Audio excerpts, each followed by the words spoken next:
우리가 그 로마서를 주일마다 계속 강해를 하고 있습니다. 그래서 이 로마서 1장부터 11장까지의 내용은 믿음의 내용을 한 줄로 압축을 해보면 내가 구원받을 만한 자격이 있거나 구원받을 만한 능력이 있어서가 아니라 하나님의 일방적인 사랑, 신비스러운 구원의 능력이 나를 살려주시고 세워주셨다 하는 내용이에요.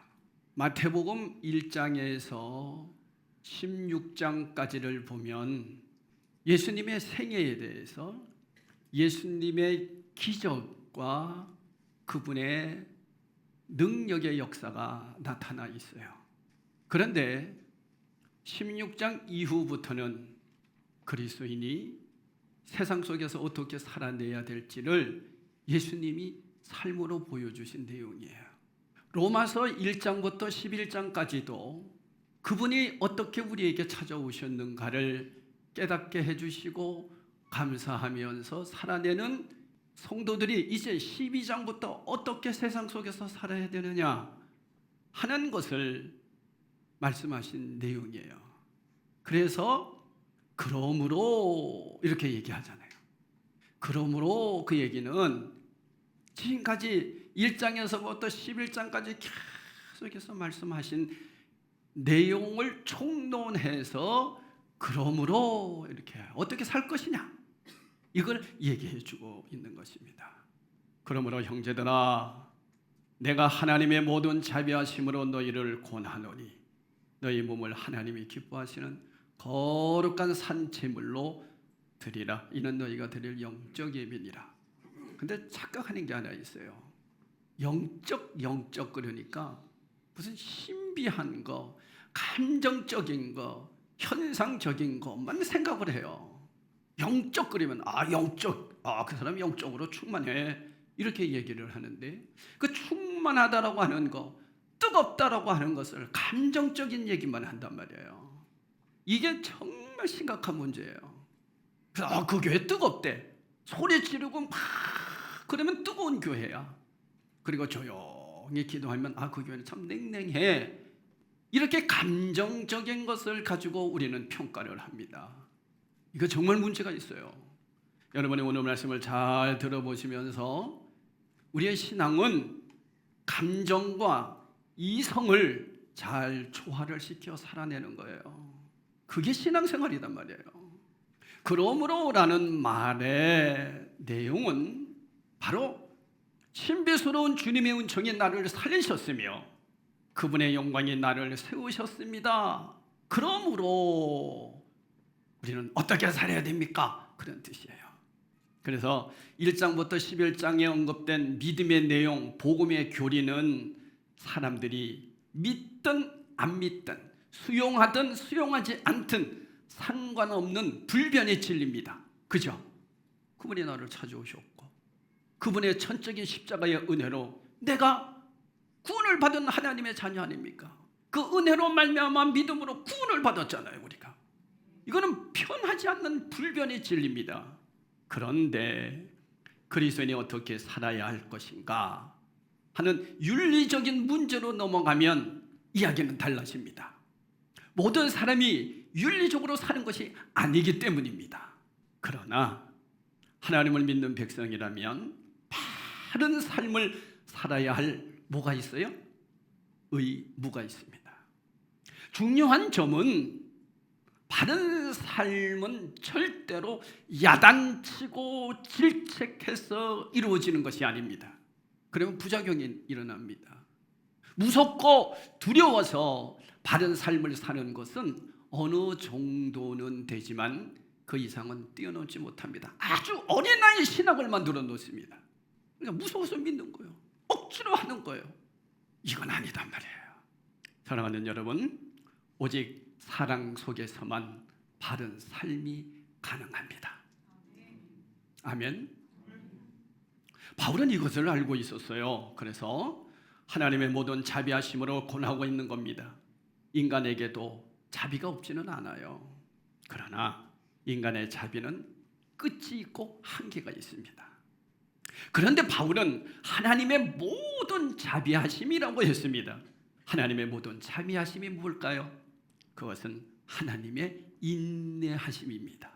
인내. 하나님께서 끝까지 참으십니다. 하나님의 인내하심으로 만든 작품이 바로 누굴까요? 저와 여러분입니다. 하나님이 참아주셔서, 기다려주셔서, 인내하고 계시면서 저와 여러분을 여기까지 오게 하셨지 않습니까? 여기서 고난다라고 하는 말은 단순히 곤면한다라고 하는 말이 아니라 파라칼레오, 위로한다. 예수님께서 말씀하십니다. 애통하는 자는 복이 있나니 그들이 위로를 받을 것이며, 마태복음 5장 4절 말씀이 있잖아요. 여기서 위로가 바로 파라칼레오예요. 위로. 상대방이 잘못을 저지르는데 그를 꾸짖는 것이 아니라 말씀으로 격려하고 위로하고 반복적으로 사랑을 베풀어 나감으로 바른 삶을 이끌어간다는 겁니다. 그래서 여러분, 바울이 가는 곳마다 많은 사람들이 바른 삶을 살게 된 이유가 바울이 하나님의 자비하심으로 사람들을 파라칼레오 함으로써, 위로함으로써 자비하신 하나님께서 바울을 도구로 삼아 역사하셨기 때문이에요. 저는 이 말씀에서 굉장히 충격을 받았습니다. 목회가 뭐냐? 목사가 뭐냐?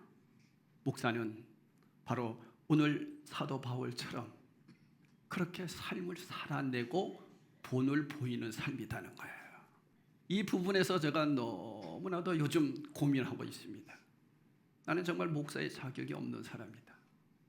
나를 보고 우리 장로님들이 저를 따라올 수 있어야 되는데, 과연 장로님들이 저의 믿음을 보고 믿음 생활하고 계시는가?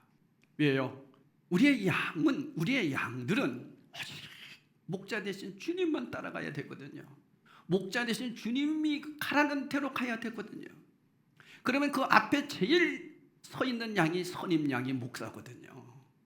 그러니까 목사가 그 길을 걸어가면 그 뒤에 장로님들이 따라오시는 거예요. 누굴 보고? 저를 보고 따라오는 거지 하나님 보고 따라오는 게 아니에요. 양들은 눈이 멀어 있기 때문에 앞을 제대로 못 봐요. 그래서 앞에 있는 안내자 역할을 하는 목사를 따라오게 되어 있어요. 그래서 장로님들이 그 길을 따라오면 그 밑에 권사님들이 장로님들의 그 뒷모습을 보고 따라가는 거예요. 그게 교회예요. 그런데 앞에 있는 선임 양인 목사가 그 길을 잘못된 길로 가면 다 가는 거예요. 그래서 얼마나 기도하지 않고서는 이 길을 감당해낼 수 있을까? 여러분, 교사가 뭡니까?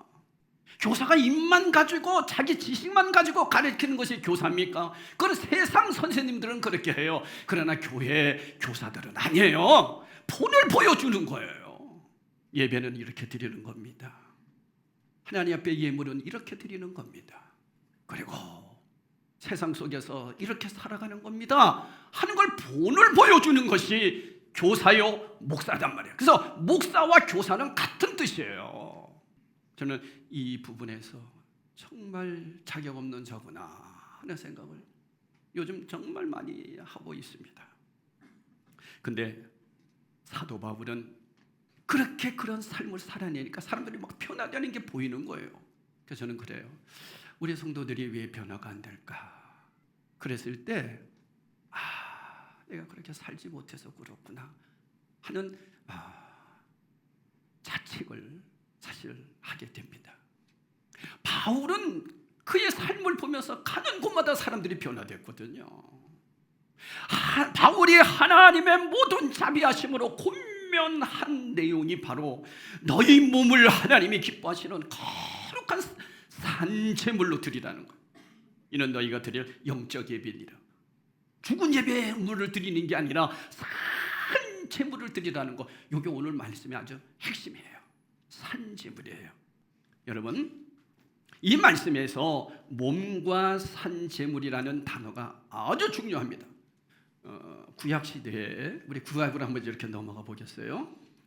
제사를 드리면 반드시 있어야 할 것이 있죠. 뭐가 있어야 돼요? 제물이 있어야 돼요. 근데 그때 재물은 살아있어야 돼요, 죽어야 돼요? 구약에 잡잖아요. 죽은 거 드리는 거예요. 각을 떠서 죽은 것을 드리는 거예요. 근데 어떻게? 정결하고 흠이 없어야 돼요. 어디 다리가 부러졌거나 어디가 상한 그런 재물을 절대로 드릴 수 없어요. 흠이 없어야 돼요. 그리고 반드시 뭐 해야 된다? 죽어야 돼요. 그게 구약에 하나님 앞에 제사 드릴 때의 제물의 모습이에요. 구약 시대에는 이 두 가지만 충족되면 됐어요. 자, 첫 번째 뭐라고요? 흠이 없어야 된다. 두 번째, 죽어야 된다.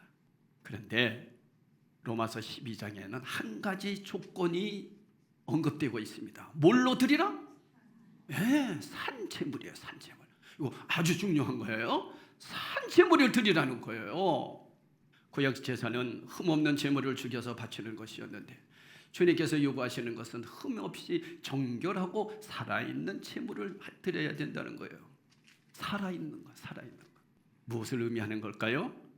여러분, 우리의 삶 자체가 제물이 되고 제사가 되어 세상 속에서 살아내야 된다는 거예요.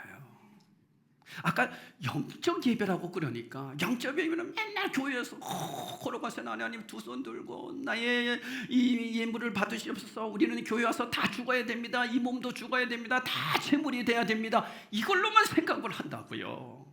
근데 바울은 그렇게 얘기를 하지 않았어요. 너희가 너희 몸을 산 제물로 드리라. 삶이 흠이 없고 정결하고 하나님 앞에서 죽어지는 삶이어야 된다는 거예요. 다시 말하면 진정으로 그리스도인답게 내 몸을 살아내야 된다. 이것이 총체적인 대답입니다. 너희가 드릴 영적 예배라고 하는 것은 우리의 삶 자체가 제사로 드려지는 것을 의미합니다. 내 삶이. 근데 대개가 보면 교회 안에서만 우리는 하나님 앞에 예배를 드리고 세상에 나가서는 내 마음대로 막 살아간단 말이에요. 그러니까 영적 예배가 안 되는 거예요. 심지어 가정에서부터 영적 예배를 못 드리는 거예요. 여러분, 가정에서 영적 예배라고 하는 게 뭐예요? 제가 이번 한 주간 기도하면서 금요 기도회 때도 제가 그런 말씀을 드렸습니다만 우리 성도들을 놓고 한 사람 한 가정을 놓고 기도를 쭉 하잖아요. 제가 정말 충격받았어요. 무슨 충격을 받았냐 하면 우리 성도들이 가정에서마다 다 리더다는 거예요. 지도자라는 거예요. 지도자. 쉽게 얘기하면 목회자요 교사라고 하는 거예요. 그 무슨 의미입니까? 여러분을 보고 여러분의 뒷모습을 보고 신앙생활을 해야 할 사람이 너무나 많다는 것을 깨달은 거예요. 여러분 자녀들이 여러분 엄마의 모습 보면서 신앙의 본을 받고 있습니까? 한번 가만히 생각해 보세요. 여러분 아빠들의 신앙생활 모습 보면서 자녀들이 야, 신앙생활은 우리 아빠처럼 해야 돼 라고 하는 마음을 갖고 있습니까? 그런 모습 보여주고 있습니까? 그 모습이 보여지더란 말이에요. 여러분 가정을 놓고 기도하는데 그러면 저는 어떻느냐? 저도 똑같은 거예요. 그러니까 저는 가정에서 교회에서 또 우리 지방에서 우리 지방에 같은 경우도 제가 이제는 어른이 되었어요. 그 목회자들이 젊은 목회자들이 저의 모습을 보는 거예요. 그러니까 얼마나 바른 영적 예배자로 살아내야 되겠습니까? 그런데 내가 그렇게 살아내지 못하는데 그러니까 기도하는 거예요. 주님 살아낼 수 있는 힘 좀 주십시오. 저 모습을 보면서 본받게 해주십시오.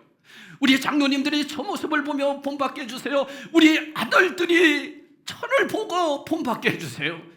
심지어는 저의 아내가 저를 보고 목회는 저렇게 하는 거구나.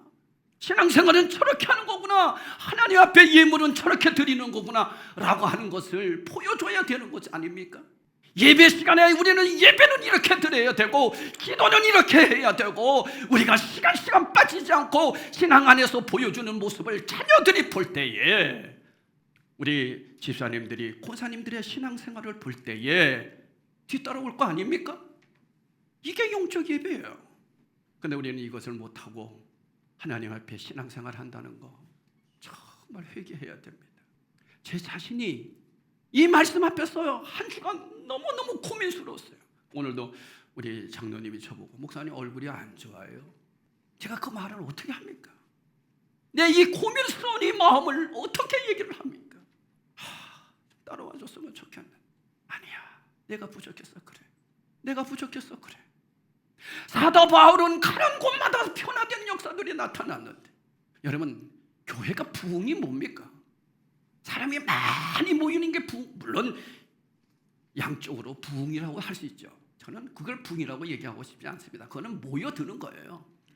예수님의 시대에도 사람들은 엄청나게 모여들었어요. 그런데 변화된 사람이 없었어요. 십자가에서 예수님이 돌아가실 때 다 떠났다니까요.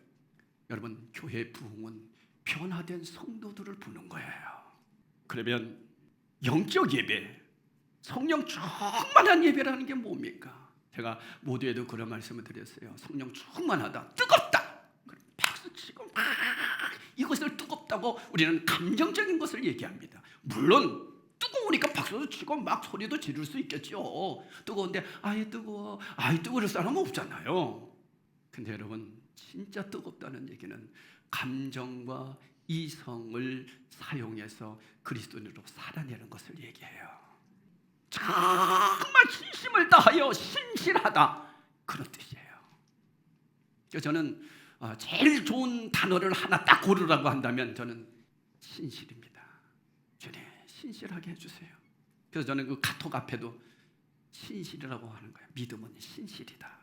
김신실, 박신실, 신실하다. 여러분, 기도가 오늘하고 조금 부족해도 괜찮아요. 내 가정과 일터가 이 교회 안에서 여러분의 삶으로 말미암아 향기롭다면 여러분은 성령 충만한 자입니다. 아셨어요? 그분 정말 예수님의 삶을 닮아가는 것 같아. 이런 모습으로 내 가정에서 인정받는다면 그 사람은 영적 예배자입니다. 아니, 부부에게 서로 인정받는다면 영적 예배자입니다. 근데 너무 힘들잖아요.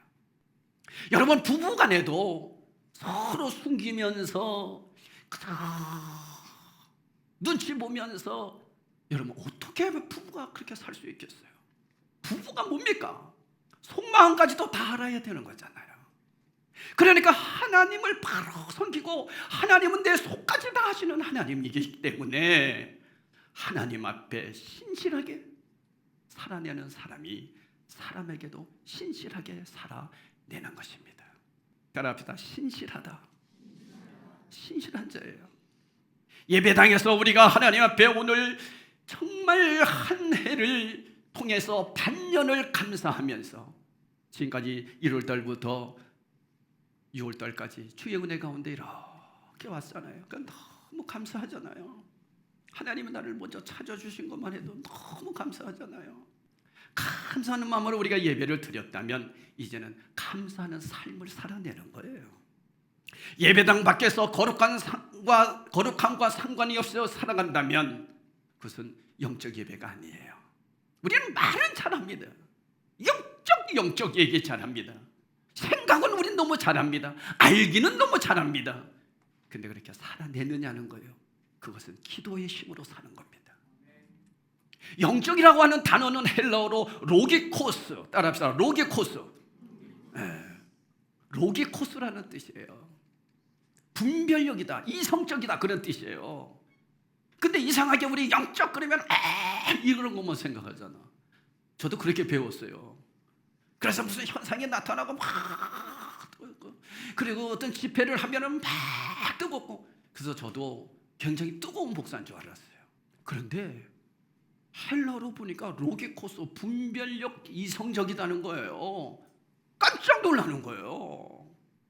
영적으로 충만한 삶, 성령이 충만한 삶, 영감이 충만한 삶은 이성이 마비된 것이 아니라, 이성은 온데간데 없고 감정만 살아있고 있는 것이 아니라, 영적인 예배는 이성을 다해서 드리는 예배입니다. 다시 말하면 이성이 주인이 된다는 얘기가 아니라 하나님을 경배하기 위한 가장 큰 도구로 이성을 쓰여진다는 거예요.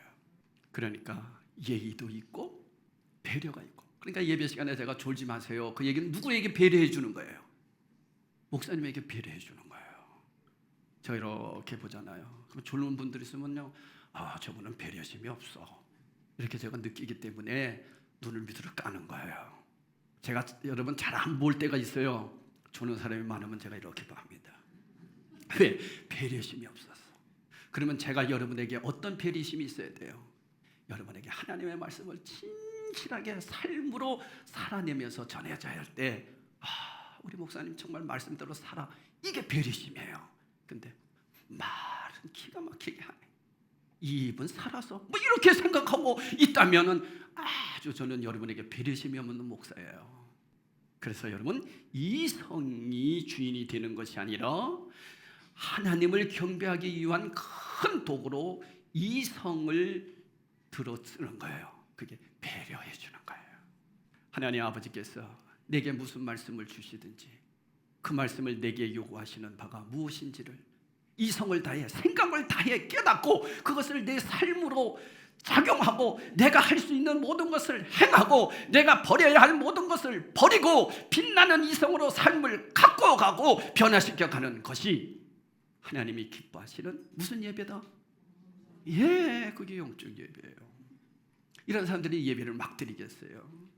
이런 사람들이 세상에 나가서 막 살겠어요? 그러니까 제가 어제도 한번 그런 비교를 했잖아요.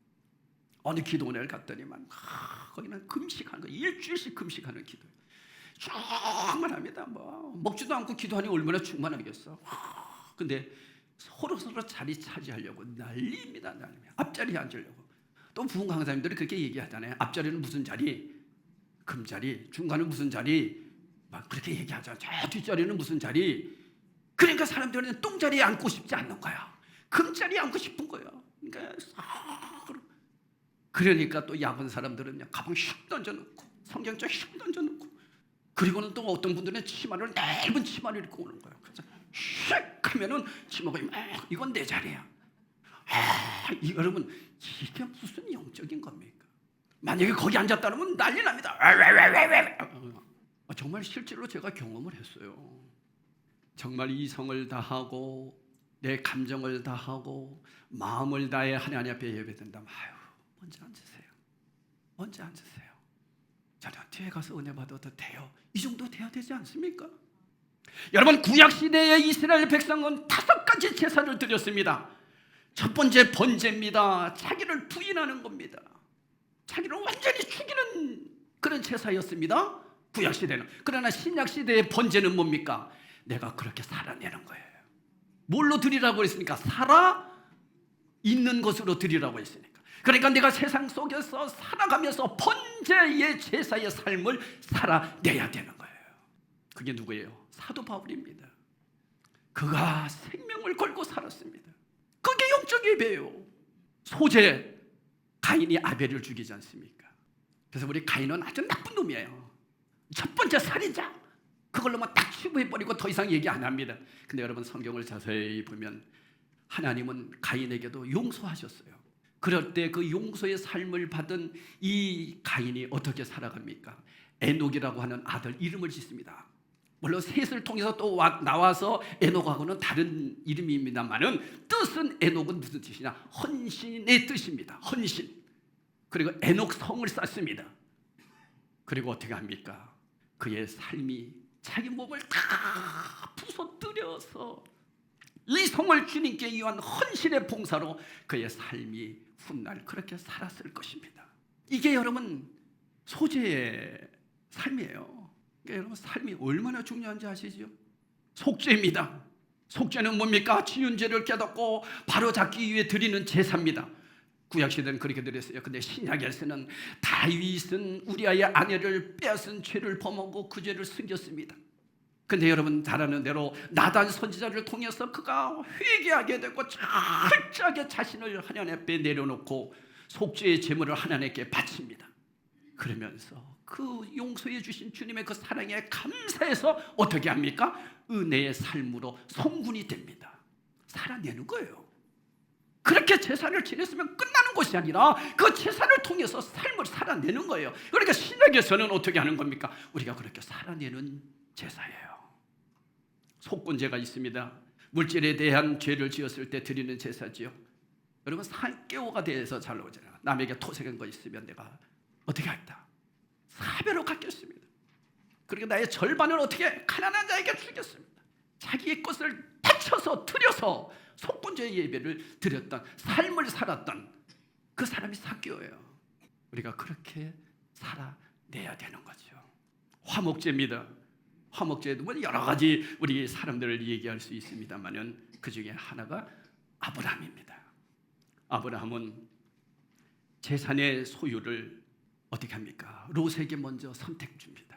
그리고 사랑에 그 힘입어 아브라함은 오늘날까지 믿음의 본이 됩니다.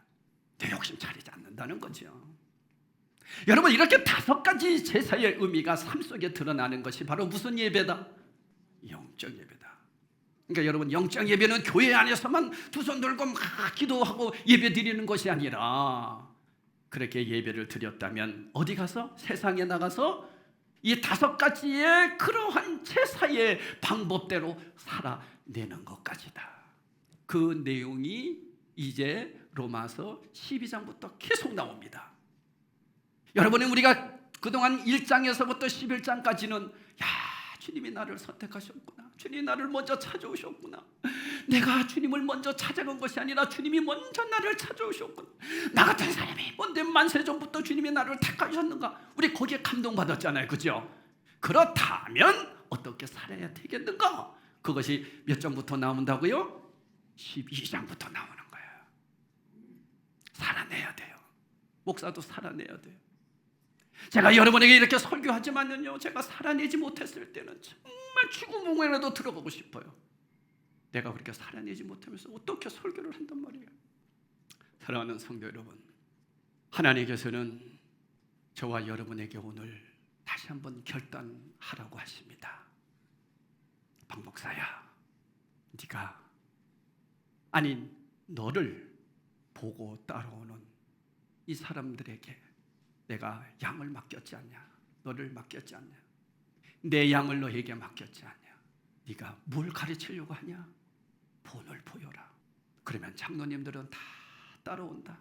우리 장로님들이 그렇게 선임양을 따라 등을 바라보며 삶을 바라보며 그렇게 예배자의 삶으로 살아내면서 교회에서 믿음의 본을 보일 때 우리 권사님들이 다 보고 따라올 거 아니에요. 우리가 먼저 믿는 우리들이 그런 예배를 드리며 가정에서 삶으로 보여질 때 우리 자녀들이 믿지 않는 남편이 아니 믿지 않는 우리 친척들이 볼 거 아니에요. 그리고 따라올 거 아니에요. 그것이 우리의 영적 예배의 모습을 보고 따라온다는 겁니다. 여러분 직장에서도요. 그 모습 보는 거예요. 예수 믿어. 예수 믿으면 복 받아. 여러분 이거 너무 식상하지 않습니까? 정말 우리가 자신 있게 얘기할 수 있는 것은 예수 믿고 나처럼 한번 될 수 없어? 그것이 사도 바울이었어요. 우리가 사도 바울을 교만하다고도 어떤 사람들은 얘기해. 너희들은 나를 본받으라 이렇게 얘기했어요. 거기서 본받으라고 하는 얘기는 내가 그렇게 주님 뜻대로 살고 싶어하는 삶을 살아낸 것을 여러분들이 나를 보고 따라오세요 이런 얘기예요. 여러분 우리 그렇게 자신 있게 얘기할 수 있냐고요? 그게 없잖아요. 그래서 기도하는 거예요. 성령님 살아낼 수 있는 힘 좀 주십시오. 정말로 간절히 이런 기도 드릴 때 이 기도가 너희는 먼저 그의 나라와 의를 구하는 기도예요. 오늘 맥주 감사절입니다. 너무 감사하지 않습니까? 다 같은 사람을 하나님이 찾아오셔서 구원해 주신 것 너무 감사하지 않습니까? 감사한 걸로 끝나면 그 신앙은 어린아이 신앙이에요. 이제는 성장해야 되잖아요. 성장이 뭡니까? 변화돼야 돼요.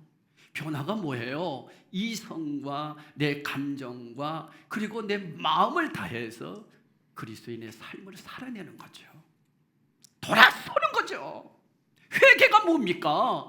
잘못했습니다. 맨날 눈물만 흘리는 게 회개입니까? 아니에요. 회개라고 하는 본뜻은 가던 길을 뭐한다? 유턴했다는 거예요. 다시는 그 길을 가지 않는 거예요. 그게 회개죠. 우리 하나님은 이런 사람을 너무 귀하게 여기세요. 내가 오후 시간에도 이제 그런 말씀을 드리겠습니다만은 하나님께서 구원받은 모든 백성을 너무너무 사랑합니다. 그때 정말 특별히 사랑하는 사람들이 있어요. 어떤 사람인지 아세요? 그러한 사랑을 깨닫고 살아내는 사람을 너무 좋아하십니다. 하나님은 이런 사람을 이 시대에 쓰십니다. 저는 그렇게 쓰임받고 싶습니다. 우리 성도들도 그렇게 쓰임받기를 축복합니다. 그렇게 살아내는 자. 어떻게? 영적 예배로 살아내는 자. 삶 속에서 살아내는 자. 그러니까 여러분 가정에서도 주님 내가 그렇게 살아낼 수 있도록 힘 좀 주세요. 그럴 때 우리 주님이 얼마나 힘을 주겠어요. 그래 고맙다. 네가 네 가정에서 목회자로 네가 정말로 모든 사람들에게 선임양으로 그렇게 살아내려고 하는 본을 보이니 그렇게 희생하니 얼마나 고맙냐. 우리 주님이 얼마나 기뻐하시겠어요. 이런 사람을. 이것이 가정에서 교회에서 직장에서 우리 그렇게 살아내도록 다시 한번 결단하면서 우리 성찬식에 참여하는 귀한 사랑하는 우리 열방드림교회 식구들이 되기를 축복합니다. 성찬식을 하도록 하겠습니다.